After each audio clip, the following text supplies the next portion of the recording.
is around the corner, but we are now joined in studio by Dr. Hunter Traylor. He got his degree at Texas. He got his doctorate at Baylor and also received his master's at Ole Miss. Two of those teams are in the college baseball World Series, by the way. It just came to my attention that's true. Dr. Traylor is an East Texan. He's written a book called Draw the Line.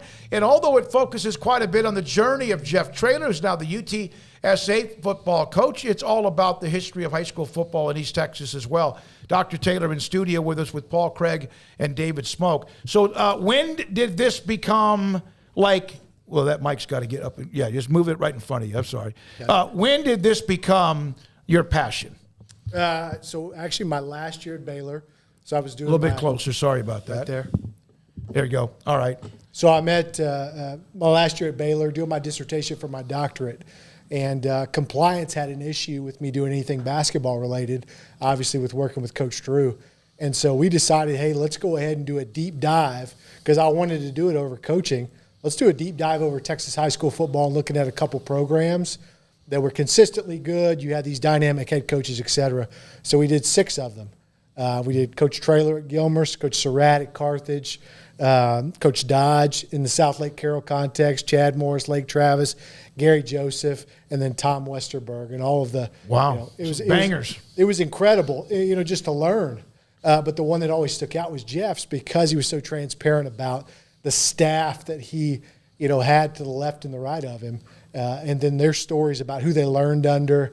And I remember thinking, like, this would be so cool to take a shot at trying to really unpack how much work all of this was collectively from school board, superintendent, principal, the whole deal. And then their paths intersected so much with so many other great East Texas programs where you could really get a gist of the history and how unique high school football is in that region of the country, as you all know. Well, for Gilmer in particular, for people who don't know, it's a small town. Yeah. And that high school football team is its absolute lifeblood. Yeah. It is. We make jokes. There's a guy that Smokey and I both know. His name's Ellen. He writes for the paper there. Got it. And I'm sure you came across him. He sits next to me at Cowboys games quite a bit, and he is. How is his emotion after a loss? I mean, it's not good. Like once a year. Yeah. Totally. Yeah, but he's kind of the historian or whatever of Gilmer, and the passion that city has for it is different. So to be able to go and win there and win consistently is a big deal. No, it is a big deal. And it's just like there's certain places where, just like what you said, like a football team kind of the people that live there, it's part of their identity, right? And so like you take a great pride. Everybody wants to see the best version of themselves in something. And so that's one thing I think that Jeff does such a great job is like it's the best version of how we see ourselves as East Texas, is this person that was, he's intelligent, respectful, creative, all these things, but he's actually he's a native. Yeah. He learned under other East Texans, et cetera. And then I think obviously when you talk with him, he loves the region and just acknowledging all the different historic things. How much did the book being written, and you release it on the 28th, you have one in the studio, and I appreciated you asking me to be a part of it as well. I always regret probably that I didn't write a couple of my own back just because of all the years there. Totally. How much does his rise in collegiate coaching help bring attention to this book? I think that's why you looked at that as maybe the focal story, because enough people are paying attention now. Like he's, the cover of Dave Campbell's and, national media. What was he? One of 4 coaching finalists for Coach of the Year. And I'm sure he'll always be rumored for jobs from here on out just because he's so talented. But because of that, he's got this amazing platform. But now you can tell all these side stories and get a good understanding of places. Back when we talked about Jacksonville, those days with Coach Long and what, the time that we got to all talk together, or even acknowledging how it goes back to Coach Parker and Marshall and, his great rivalry with Coach Surratt and Carthage. And it's just, I think it was a perfect timing type deal to really unpack so many side stories that people would love to tell.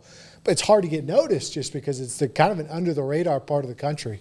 What about that, about East Texas, makes it maybe even more intriguing for a book? Because it is, again, there's those regions of Texas. And you think about the movie Bernie, where it takes place in Carthage, and they describe the regions of Texas, but the piney woods and all that, how it's its own kind of thing. And even the high school football there different than the high school football in, say, some of the bigger places like Dallas or Houston. Absolutely. I think So I think one thing I wanted to take a shot at, because it's been 30 years since Friday Night Lights came out, right? And so that depicted a region, a time where, like, yeah, you shut down the town Friday night, everybody was there. It was the centerpiece of a place. And you also got a picture probably of, like, rural America, right? And Texas, I think, is just, I mean, it's exploding. Like, Waco looks totally different to me, and we've only been gone a couple years. And is there still, it's now a state of cities kind of thing. Is there still a part that embodies that narrative of, the town shutting down, everybody gathering together, and, we celebrate all these things? I think East Texas still is that way. And it's one place where, like, the coach is still a moral leader for a lot of these communities. I also think, you mentioned this earlier, it's in an area that's somewhat remote, even though it's, again, it's not that far, but there's a passion, but there's a pride among all of those towns, even though they might not like each other and want to beat the hell out of each other. Yes. Isn't there a passion that East Texas kind of seems like they're separated from everybody else? Like the SEC? Yeah. It does. Yeah, That's absolutely. perfect. Yeah, that's a perfect comparison, because you think back when Coach King and Longview won it in 18, and what was that, the fourth highest attendance ever to see a high school football game? Well, that's not only just Longview traveling. No doubt, yeah. That's, Gilmer, U Springs, White Oak, you could name all of them, because everybody sees that as like, that's kind of a flagship part that we all gather around, and we want to cheer on Coach King too. So you've written this book. You wrote books about different coaches, and all of those guys are absolute alpha dogs as well. Yes. How do you go about doing this? If I'm going to do a speech, I will start accumulating sticky notes on top of each other, and next thing you know, there's like this, and then I try to piece it together. That's just for an 8 to 12 minute speech. Yes. How do you go about doing this? What was that like? Well, I think maybe other people are better than I am, and I was new. I'd never written something this comprehensive before, and obviously cared a lot. I think all of us care about things that our name's on and what you want to try and hit. And you want to make sure and give credit to all the right people, and that you tell as accurate of a story, but it's also a story that shows the best version of ourselves, right? And so it took about 6 years. And the only reason, and again, I think that was a gift that it was 6 years, because storylines evolve. And I think it's the perfect time where, like, you've seen, I think one of the coolest things about that story too is you always wonder about certain programs, if they're really built to last, and then you take the figurehead off. Yes. And they branch off, right? And what happens to that organization when you no longer have the face of the program? Does it still kind of go on this trajectory? And then you saw what Coach Turner did, where he stepped in. I think they have, like, correct me if I'm wrong, it might be the longest streak currently in Texas on how many Thanksgiving weekends they've played in a row now. It's among the best, because even with Coach Metzel, and of course they still haven't broken that streak. Yeah. And then you go from Coach Turner, he retires, comes down to San Antonio, and Coach Metzel, and then their first 2 years he's in Jerry World. So it shows that, like, it's still, everybody still feels comfortable with the leadership in place, and that's rare, because now it's like you hear more and more stories about, we question the school leadership, we question the coaches, all this kind of stuff. They've had such great alignment for a long period of time. Their superintendent's been in office 20 years. How many superintendents get that kind of tenure nowadays? Absolutely. I think one of the things that's kind of interesting about Jeff is you look at a lot of the high school coaches that have become college coaches. Like Gus Malzahn was at one of the biggest high schools in Arkansas. Yes. Gilmer's not one of the biggest high schools in Texas. No. And like when he started getting assistant coaching interviews, Yes. he was at a small school, not at a, he didn't jump from a 6A school. Right. That's pretty unique. Totally unique. And like Jeff was so great about this process of making sure that we got a good picture about the staff, and that you got all these characters, like we mentioned, Matt Turner, Alan Metzel, Todd Barr, Kurt Traylor, the list goes on and on. But all of them also said, don't get it twisted, if he's not the one doing all this stuff and getting everybody together in such a way, and he's got such a gift for people, y'all might be closer to him than I am, but everybody feels like they know Jeff. You go around East Texas, everybody feels like they're his best friend, all this kind of stuff. That's a gift he has, where I think all of the pieces align, just like you said. That's a small town. They had never won a state title before.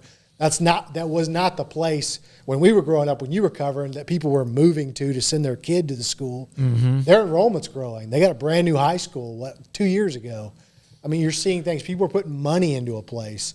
I think in the best story of high school football and what it can do, that's a case study right there that shows that there are some great benefits with having a really good character-driven high school football program or any other sport program.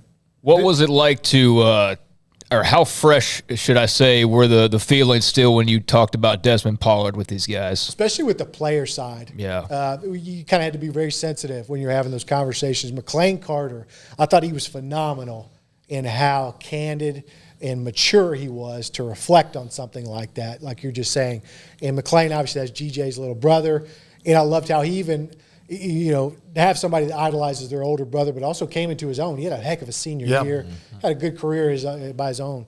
But him talking about when we moved to Gilmer, Texas, I didn't know anybody.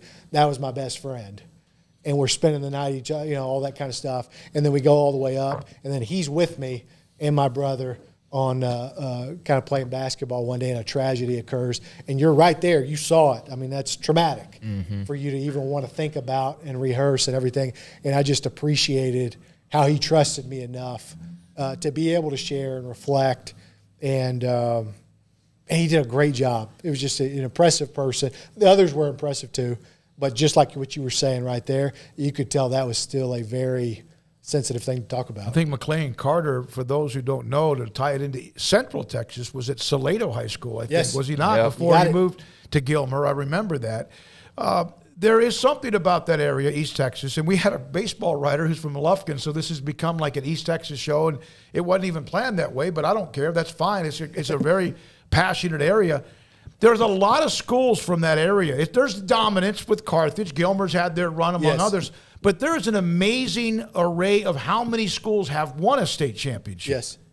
Like a bunch. Yes. That from that area. That's something that always was impressive to me. Totally. They almost fed off of each other. Totally. Yeah. I mean, Longview winning was the first time, they hate to hear this, they don't have to hear it anymore, since 1937. Yeah. But they were as good as anybody consistently among everybody, but they always couldn't quite get over the hump. They had to play Lake Travis a couple of times among some other teams as well. And I remember, I know you were covering this I remember when they played Mike Johnston's Katy Tigers. Yeah, 1997. I remember idolizing that roster because that was front page every week was the talent on that team. And that was like, oh my God, they lost. And that was the downfall of Robert Biro, who was the coach eventually that led to Pat Collins coming in from Louisiana as well. And Coach Biro was on that Gilmer staff. And there you go. Absolutely. Yeah, he's a great guy. I love Robert Biro. What's been the reaction overall? Dr. Hunter Taylor wrote the book, Draw the Line. We'll give you some information. It's coming out on the 28th, but there's some book signings coming up. In fact, this weekend at 80 Acre Market in Gilmer, the first one. What's been the reaction? Are there things that you also could touch on that people like, oh, I don't know why you went there? Is there a little bit of that too? Yeah, I mean, I think the reaction so far has been nothing but good. Like kind of like you just said about the SEC or the East Texas. Yeah. I mean, everybody is kind of like, how can we help?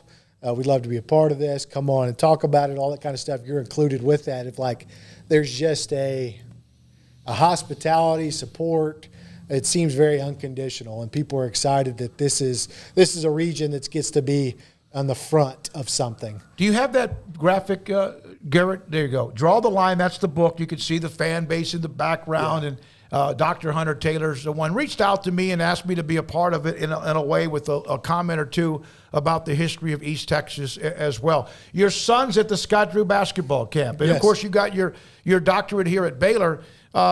What's that been like? And you had a chance to meet him or see him, not meet him because you've seen him before. Yes. The first time you saw him in a while, I guess yesterday or so? Yeah, we got together a little bit yesterday, and my boys are having a blast. I mean, everybody's fun there. It's a gorgeous facility. It's the best environment which you want your kids in, of how he handles it, and Coach Beard handling camp and all that kind of stuff. They're just great, and Coach Drew is always unbelievable with hospitality and, takes you back in, greets my wife, talks to my kids, invites us into practice to watch, all that kind of stuff. And he's unbelievable, and it's been so cool to see how successful he's become. Yeah, what's the worst mood you ever saw him in?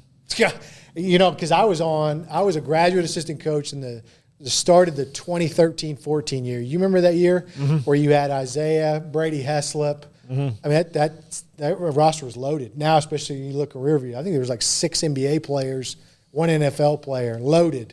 And we had that lull where we weren't winning. It was the start of conference, and then you had the great comeback, and we made the Sweet 16. He was the same every day, because I was like super eager, wanting to show, you're trying to outwork and all that kind of stuff. I remember arriving every day early. He arrived same time, same mood. Makes the same every joke, day. Makes the same jokes at the coffee pot area, same deal. Transparent, never was secretive, going through any of that, never blamed. Remarkable. Well, and when they won the national title over a year ago, Yeah. he still to this day remembers everybody that ever had any impact whatsoever, even the smallest impact on that school. It's unbelievable. Unbelievable. He sent a text. I don't know how many he sent. I don't know how he had that list. I don't know how they did such a great job keeping inventory. They mailed stuff out to people. I had a shirt mailed to me with my name included on it. I had a minor role. Is that Karen Craig? Is it? Yeah. Miss Karen's awesome. Yeah. She's the star of that documentary. If you haven't seen it, by the way, she and Tweety Carter. I have not seen it, but I want to. You'll love it. You'll love it. Hey man, congratulations. Good luck. So the 18th this weekend at 80 Acre in Gilmer. And there's others. And again, if you want to reach out to me, we'll put this podcast up, and we'll also put it up on my site, smoky.com as well, and also see if we can get you some more hits as well. Congratulations. Thank you for asking me to be a part of it, and thanks for being here. Thanks for everything you've done for me. Hey, you too. Dr. Hunter Taylor, it's a great book. Draw the line on a lot of it, history and the pipeline and the spider web of connections of various schools, and eventually one of the main core. It is, without question, the success in where it all started with Jeff Traylor, who's now the head coach at UTSA. Sikkim 365 Radio, 365 Sports, back in a moment. Don's